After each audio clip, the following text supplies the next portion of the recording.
¡Chule! Estas son ideas para un México nuevo.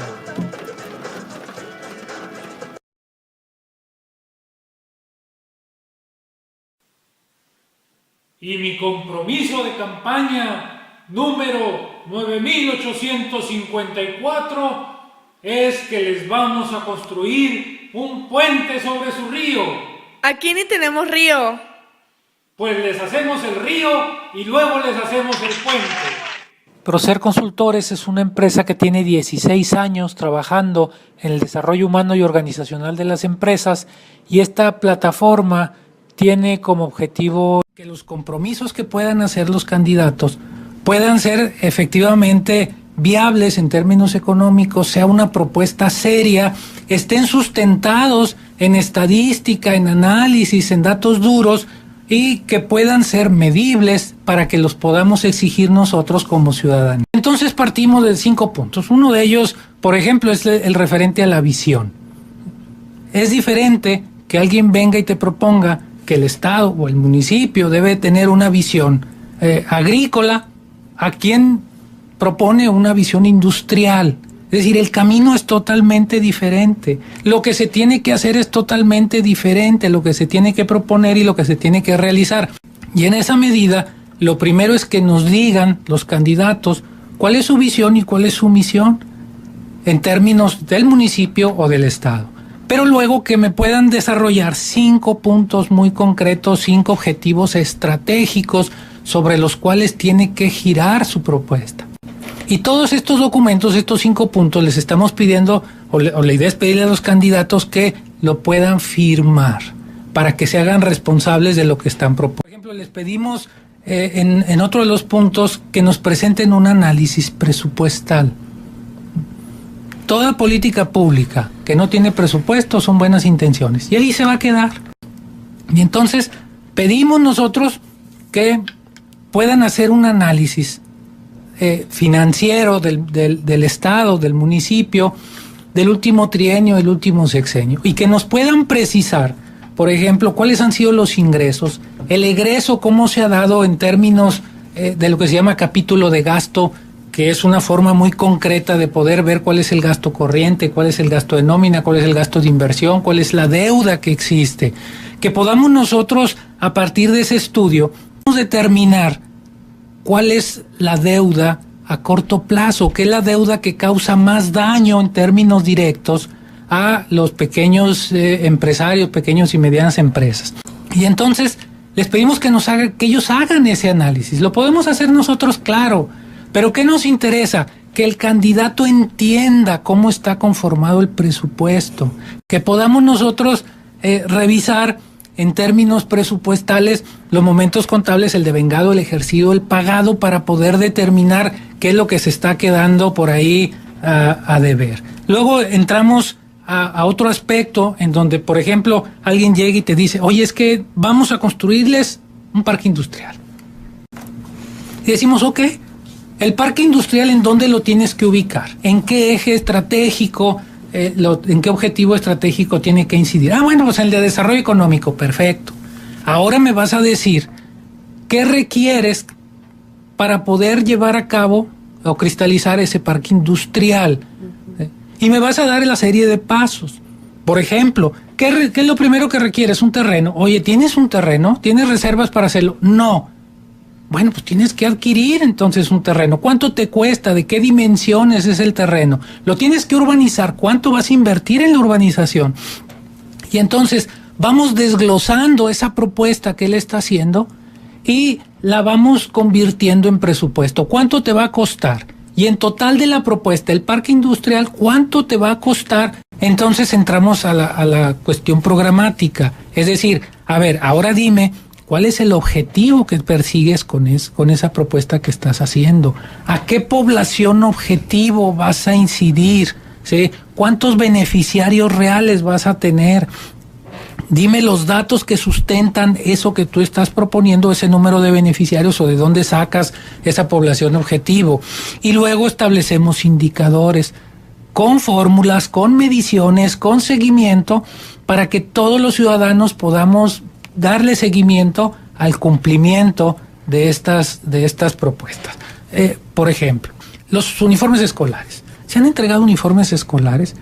Ahora se van a entregar uniformes y calzado, y luego se entrega uniforme y calzado y ahora libros o cuadernos. Y la pregunta es, ¿cuál es el impacto real que han tenido estas políticas públicas? Es decir, ¿cuál es la finalidad? ¿Disminuir la deserción escolar? Bueno, vamos midiendo cuál era el grado de deserción escolar al inicio del programa y vamos midiendo los resultados para ver si vale la pena continuarlo o suspenderlo. Es decir, podemos hacer una evaluación real de los programas. Hay forma de medirlos. Un caso general, los tinacos. Todos los años se reparten tinacos en muchos municipios. Y entonces decimos, a ver, pero ¿cuál es el objetivo del tinaco? ¿Cuál es la población objetivo? La población objetivo, pues son las viviendas que tienen agua en periodos cortos. Y entonces a partir de ahí nosotros descartamos y decimos, la gente que no tiene agua no necesita un tinaco, pues si no tienes agua. Y la gente que tiene agua todo el día tampoco necesita un tinaco. Y la gente que sí lo requiere, que es la que tiene agua un ratito en la noche y que tiene que almacenar para que en el día pueda tener agua, esa la tenemos muy bien localizada.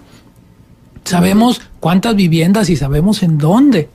Y entonces podemos enfocar los programas para que realmente el impacto pueda ser real. Y entonces entramos en el quinto punto, que es lo referente a las grandes obras. Una vez que tenemos toda esa visión, podemos nosotros aterrizar esas obras en obras y proyectos que no serán solamente anuales, sino que serán multianuales, por la dimensión misma de las obras. Pero además nos permite, como en el caso de los gobiernos de los estados, que están divididos por regiones, el poder conocer cuánto se va a invertir y en qué en cada región, porque en todos los estados sucede que donde está la capital, ahí está la mayor inversión y tenemos que transformar esa realidad. Así pues, pedimos que se pueda ubicar, al ubicarse la población objetivo, se pueda ubicar la región en la que se van a desarrollar estas grandes obras y puedan estar los compromisos contraídos con las diferentes regiones de los estados, o lo mismo pudiera suceder en el caso de los municipios. Todo esto es en lo referente a gobiernos federales, estatales, municipales.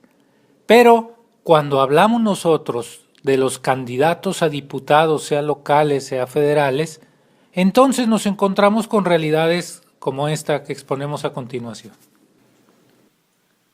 Estamos con el candidato de este distrito. ¿Cuáles son sus propuestas? Necesitamos que todas las casas tengan agua suficiente en las llaves de sus casas. Pero eso es del gobierno. Y que tengan alumbrado afuera de su casa. Pero eso es del gobierno.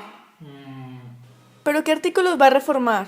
Pues entonces pondría que se modificaran los artículos de la canasta básica, que se pusiera también la cerveza y los cigarros.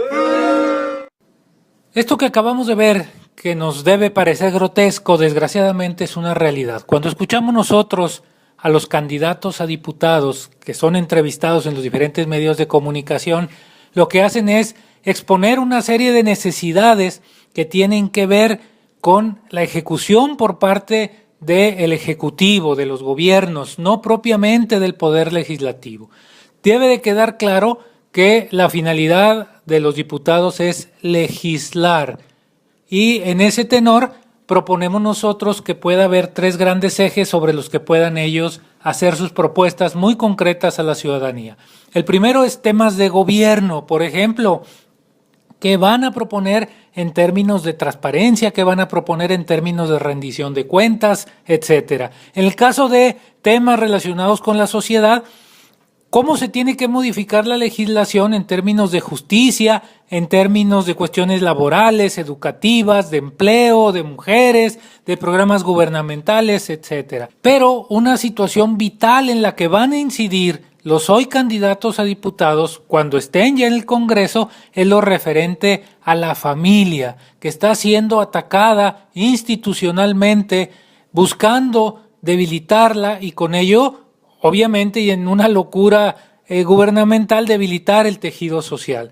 pero queremos que nos especifiquen cuáles son sus propuestas o si van a aceptar o van a rechazar alguna propuesta del legislativo en términos de aborto, llámense derechos reproductivos de la mujer, interrupción del embarazo, como lo quieran llamar, el matrimonio entre personas del mismo sexo, la adopción de menores por parte de personas o matrimonios del mismo sexo, homosexuales, la eutanasia, la maternidad subrogada o lo que es la renta de vientres, la promoción de la homosexualidad en la educación pública, el reparto de preservativos en escuelas secundarias y preparatorias, o la autorización de derechos sexuales de los niños y las niñas, la legalización de la marihuana o de otras drogas, y en fin, muchos temas de interés para todos los ciudadanos que no tocan los candidatos porque generalmente no promueven ellos iniciativas, únicamente aprueban las que les presenta el gobierno o el ejecutivo a través del gobernador.